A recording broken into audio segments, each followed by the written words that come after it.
Hi member, thanks for listening. I am Chris O'Donnell and I'm doing a short video as part of our UCU Commons series on candidates who are standing for National Executive Committee, and I am one of them. So I am an academic psychologist here at the University of West of Scotland, which is a post-1992. You'll be able to tell from the accent that we're Scottish. You'll see from the ballot papers that I'm standing for Scottish President, Scottish Honorary Secretary, and also a UK elected seat. Seems a little bit odd and a weird platform to stand on, but when you read the information, my message in that is consistent. I'm really passionate about post-1992 education, the students who study there, the staff who work in these institutions.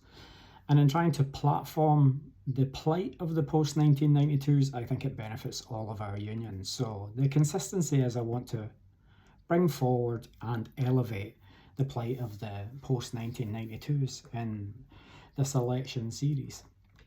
So if we look at something like the University of East Anglia at the moment, where the mismanagement, the lack of accountability of their senior managers, in then announcing redundancies because they've got a deficit that they couldn't control and won't be transparent about or give us more information around that, are expecting staff to pay. That isn't a one-off in any sense of what we can expect or what we've seen in the past. It comes out of a chaotic and often unmanageable recruitment system south of the border in the post-1992s. Myself and Ruth Holliday put forward a motion to our own HEC about it called Taming the Chaos. And the idea behind that was that we would look at seriously introducing caps, having controlled numbers, ending casualised work, and it would be embedded in part of the four fights. And there's some amazing work on that you can see on the Commons website if you want more detail. But the idea here behind it is that we saw an issue, we're trying to tackle it and represent the plight of the members in that, so we don't have to face one of these knee-jerk staff must pay reactions every single time managers aren't accountable and universities don't hold senior staff to account in that. In Scotland, the post-1992s suffer from what we would see as a flat tuition fee that doesn't respect the work that the post-1992s do.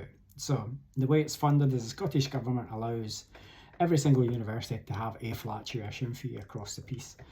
And in that, it does not take into account the work that those universities do. The post-1992s have an amazing record of widening participation and success for people who are hard to reach and normally wouldn't go to universities.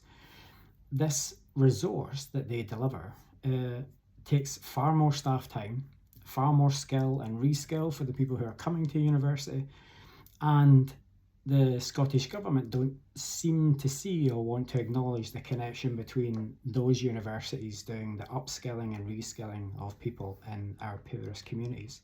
And there's a real lack of interest in that discourse from the Scottish Government.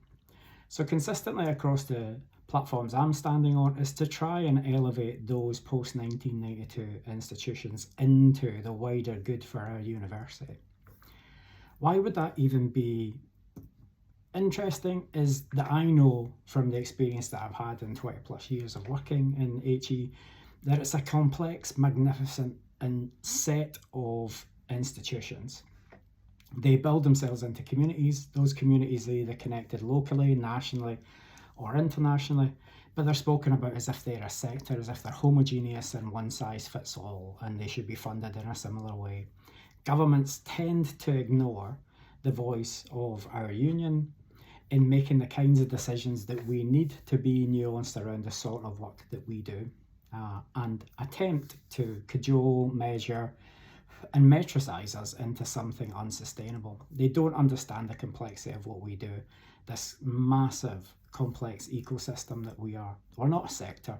We are the communities that we serve. We are the communities in which we touch on, whether they are local, national, international. So the platform that I'm trying to get us to is the point of elevating our magnificence, how wonderful you are at your job, the impact that you have, and the really crude and quite unhelpful ways in which we are boxed and labelled and pigeonholed. We do way more than we could ever imagine to put together as an expression of what it is that we do in delivering a university experience. And that brings me on to my other point, is the you part of it. I'm lucky enough to lead a branch, and I meet with lots of other branches. University staff are magnificent, absolutely magnificent. They've got such skill. A university experience is delivered by you and all the roles and profiles and people that we have within that wonderful set of institutions. It's not the buildings that we currently sit in. Take the staff out of it and it's just a set of empty buildings, no matter how shiny or new look airport they are and the way that they are constructed. You are the university experience. Your excellence is what drives that experience for the student. And I've been passionate in all of my career about forefronting staff's magnificence in that space and how they create that experience.